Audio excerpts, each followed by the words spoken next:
dari Gabriel. Gabriel bertanya, "Selamat malam pendeta, saya Gabriel dari Barito Selatan. Saya mau tanya dalam firman Tuhan Yohanes 20 ayat 16. Di situ dikatakan, kata Yesus kepadanya, Maria berpaling dan berkata, di situ dikatakan, kata Yesus kepadanya, Maria berpaling dan berkata, ayat yang berkata kepadanya dalam bahasa Ibrani artinya Rubbuni, artinya guru. Kata Yesus kepadanya, jangan engkau memegang aku sebab aku belum pergi kepada Bapa, tetapi pergilah kepada saudara-saudaraku dan katakanlah kepada mereka bahwa sekarang aku pergi kepada aku. Aku akan pergi kepada Bapakku dan Bapamu, kepada Allahku dan Allahmu. Apa maksudnya kepada Bapakku dan Bapamu dan Allahku dan Allahmu? Terima kasih pendeta. Oh, iya ini. Terima kasih untuk pertanyaannya. Apa yang dimaksudkan dengan Bapakku dan Bapamu, lalu Allahku dan Allahmu?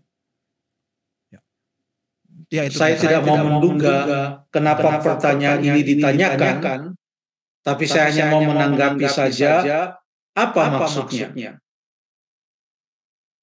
Perhatikan bahwa Yesus tidak mengatakan, sekarang aku akan pergi kepada Bapa kita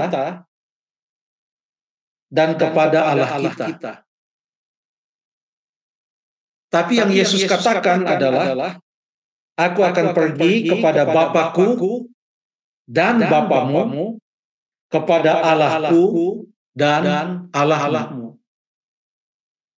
Jadi Bapa adalah Allah, karena diulangi Bapakku, Bapamu, Allahku, Allahmu. Jadi Bapa itu adalah Allah. Dan Yesus juga di atas salib. Di salib itu salah satu ucapan Yesus adalah apa? Eli, Eli, atau Eloi, Eloi, lama sabachthani. Apa yang dia katakan? Allahku, Allahku, mengapa engkau meninggalkan aku? Dalam penderitaannya sebagai seorang manusia yang adalah juga Allah, mati di atas kayu salib, dia berseru, Allahku, Allahku, mengapa engkau meninggalkan aku? Melanjutkan apa yang tadi saya sampaikan sebelumnya, bahwa Yesus, kalau kita baca di dalam kitab Injil, Matius, Markus, Lukas, maupun Yohanes, tidak pernah ia menggunakan istilah Bapa kita. Dia menggunakan, kalau bukan Bapakku, maka dia akan menggunakan istilah Bapa, atau dia menggunakan istilah Bapamu. Tidak pernah digabungkan Bapakku tambah Bapamu sama dengan Bapa kita. Kenapa Yesus pisahkan antara Bapakku dan Bapamu? Sekalipun Yesus memanggil Bapa dan kita memanggil Bapa, tetapi hubungan Bapa dengan Yesus itu berbeda dengan hubungan Bapa dengan kita. Karena ada hubungan antara Bapa dengan Yesus yang tidak dimiliki oleh siapapun di atas dunia ini. Karena dia adalah unik, hubungan yang unik. Dia disebut sebagai anak tunggal Bapa. Artinya tidak ada yang seperti Yesus. Itulah sebabnya, dan sudah ada pertanyaan-pertanyaan yang lalu yang sudah kita tanggapi juga tentang hal tersebut. Jadi kita tidak kupas semua. Jadi jawaban yang singkat ini mudah-mudahan tidak disalah kutip dan diplesetkan menjadi suatu hal yang menuntun kepada arah yang lain. Yang mau ditekankan di sini adalah hubungan antara Yesus dan Bapa sangat unik sehingga ia katakan Bapakku.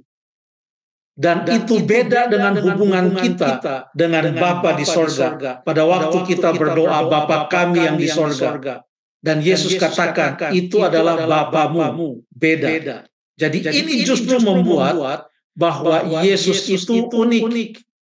sekalipun dia adalah manusia, tetapi dia adalah unik, sekalipun dia adalah Allah yang menjelma menjadi manusia, sekalipun ia memanggil Allah sebagai Bapa, tetapi itu adalah hubungan yang sungguh unik dan tiada taranya. Banyak ayat yang mendukung. Baca 1 Yohanes, maksud saya Injil Yohanes, pasal yang pertama, bahwa dia punya status sebagai anak itu adalah status yang sangat unik, dan sedemikian uniknya, maka statusnya sebagai anak Allah itu menyatakan bahwa dia juga adalah Allah. Dan itu hanya saya ringkaskan saja dari apa yang disampaikan oleh Alkitab. Saya pikir cukup sampai di sana. Sekali lagi, bukan Bapa kita, tetapi Bapakku dan Bapamu. Terima kasih.